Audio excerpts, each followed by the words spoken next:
Goeiemôre. Jy luister na die 114de oordeenking in die reeks, 'n paar maal om die son. Ons tema vir oggend is sift. Een van die ervarings wat ouers het, is die gevoel dat hulle kinders tydens die tienerjare van hulle verwyderd raak, asof hulle voor hulle oë verdwyn, al is hulle nog daar. Hoe was jou dag by skool? Lekker. Wat het gebeur wat interessant was? Niks. Iewers het jy 'n briefie gesien van iemand wat duidelik nie net in vriendskap met jou kind belangstel nie. Jy gooi so 'n subtiele lyntjie in die water om te sien of die vis nie wil byt nie. Is daar iemand by die skool in wie jy belangstel, of iemand wat dalk in jou belangstel? Nee, seuns is kinderagtig, of meisies is simpel. Niks, nie 'n leidraad nie. Het voel soms of daar hekke in jou gesig toegeslaan het. Het voel of hulle jou nie meer nodig het nie. Net nou die dag nog kon julle so lank praat oor verskillende temas en met mekaar dinge van die lewe deel. En nou kan jy agter toe deure hoor hoe hulle met hulle maats praat, maar vir jou het daai wêreld toegegaan. Een pa verwoord sy gevoelens van verlies so: 2 jaar terug het ons 'n tipe van pa-seun vriendskap gehad. Nou kry ek niks uit hom uit nie. Al wat ek nou vir hom is 'n taxi-bestuurder en 'n ATM. Klaarblyklik is dit redelik normaal. En geduld is nie 'n slegte eienskap om te hê in hierdie tydperk nie. Ons tieners kan ons in hierdie tyd vir een oomblik glad nie meer nodig hê nie. En die volgende oomblik is hulle skielik weer intens afhanklik van ons.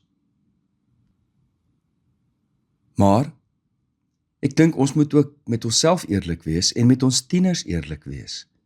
Dis nie asof ons eie emosie so stabiel is en ons teenwoordigheid altyd gewaarborg is nie. Hoeveel maal ontgeld ons kinders nie ook maar ons frustrasies van die werk by die huis nie? As ons sleg geslaap het, is ons meer knorrig. As ons oorwerk is ons meer ongeduldig. As ons onder druk is, kook ons emosies ook maar oor. Ons spandeer baie tyd op ons rekenaars en ons selfone. Dus, wanneer ons verder oor mindsight praat, waarmee ons gister begin het, is dit iets waarby ons almal baat. Net om gister se oordeenking saam te vat.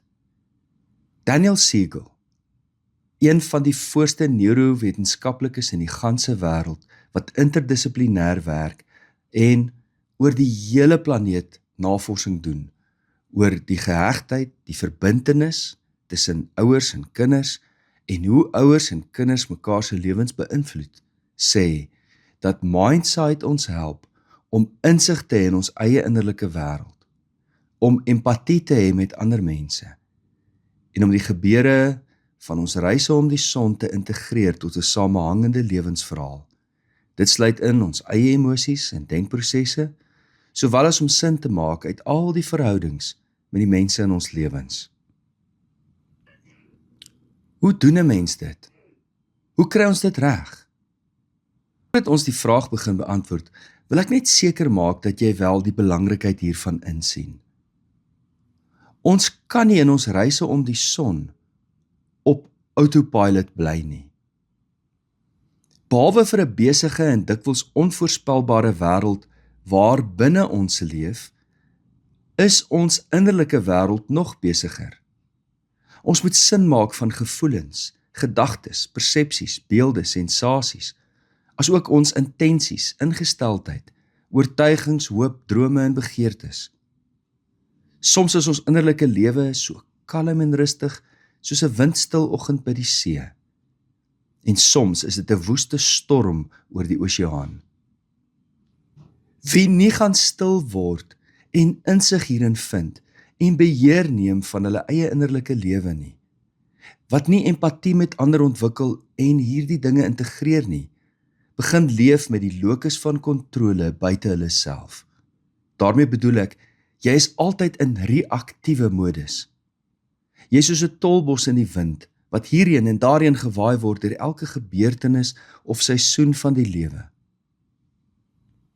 Dus, ons het die vaardighede van mindsight bitter nodig. Maak nie saak hoe oud ons is nie. Om insig, empatie en integrasie reg te kry, is daar 'n bewuswordingsoefening wat Dan Siegel voorstel. En dit is om jou innerlike lewe te sift. Hy is baie lief vir akronieme. SIFT. S staan vir sensations, I vir images, F vir feelings en T vir thoughts. Raak bewus van sensasies, beelde, gevoelens en gedagtes. Jy kan stil word en selfs jou oë toemaak en met sensing vra jy, waarvan word ek in my liggaam bewus? Waarvan word ek in my liggaam bewus? Watter sensasies is daar? Raak net eenvoudig bewus daarvan. Dan vervolgens images. Watter beelde kom by my op? Dit kan visueel wees, klanke, tasbare sensasies, tonele uit my lewe. Miskien is dit moeilik om dit in woorde voor te stel, maar dit is nie eers nodig nie, word net bewus daarvan. Laat dit net deur jou gedagtes vloei. Feelings. Van watter gevoelens word jy bewus? Watter emosies vloei deur jou liggaam, deur jou gedagtes? Dit kan ook liggaamlike sensasies ontlok. Want herinneringe en ons liggaam is aan mekaar gekoppel. Raak net bewus van die emosies. Sonder om daarmee te stry, laat dit net toe. Raak bewus van jou emosionele staat. Thoughts. Raak bewus van die gedagtes wat deur jou vloei. Klink byna onmoontlik, maar ons is nie eens altyd bewus van ons eie gedagtes nie. Raak bewus. Miskien kan jy die gedagtes hardop hoor, soos in woorde, of 'n stem. Dalk kan jy hulle sien. Dalk is dit in beelde. Dalk ervaar jy dit op 'n woordlose en beeldlose manier. Laat dit net wees. Ons hoef nie tydens hierdie mindsight oefening enigiets daarmee te maak of dit te beskryf of te omskryf nie. Die blote proses waar ons nou net bewus word daarvan, bewus van ons innerlike lewe, het reeds 'n positiewe en 'n genesende effek op die geheel van ons bestaan, ons liggaam, ons brein en ons gees. Soos wat ons meer ingeoefen raak hiermee, kan ons begin om dit meer bewustelik te ervaar en later selfs te beheer en te bestuur. Een van die beste brokkies raad wat ek in my lewe gekry het is, kry vir jou 'n boek, maak dit jou joernaal en skryf hierdie dinge neer. Skryf neer waarvan jy bewus geraak het.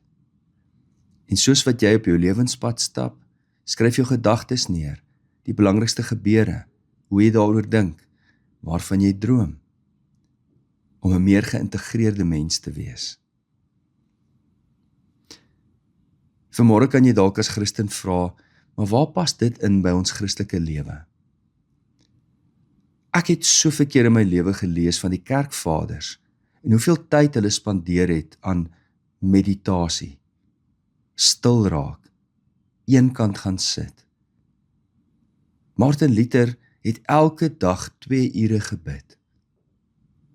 Ek kan nie anders as om te besef en te aanvaar dat al hierdie dinge waar ons pas gepraat het, deel was van daardie bewuswording nie. Nog meer is alles, dink terug aan Jesus. Hoeveel maal Jesus lees ons in evangelies? een kant toe gegaan het, om daar te gaan bid. Gebed is baie meer as 'n paar woorde met God. Dit is baie meer as 'n vinnige gebedjie. Help ons deur hierdie dag. Dankie vir alles. Amen. Ek wil vir jou 'n guns vra vanmôre. Doen hierdie oefeninge vir 'n week lank. En as jy dit getrou gedoen het, 1 keer, 2 keer, minstens 2 keer, maar dalk 3 keer 'n dag, stuur net vir my 'n boodskap en sê wat gebeur het. Kom ons bid saam.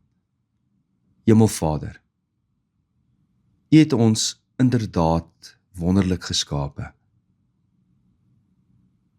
Meer kompleks as enigiets in die heelal. Hoe ons liggaam, ons brein en ons gees aan mekaar gekoppel is, laat die slimste mense op aarde steeds kop krap. Niemand verstaan dit nie. Help ons, Here, om meer bewustelik, meer geïntegreerd en meer empaties te leef. Lei ons deur U Gees en U waarheid. Dit bid ons in Jesus naam. Amen. Liefde en 'n geseënde dag vir elkeen.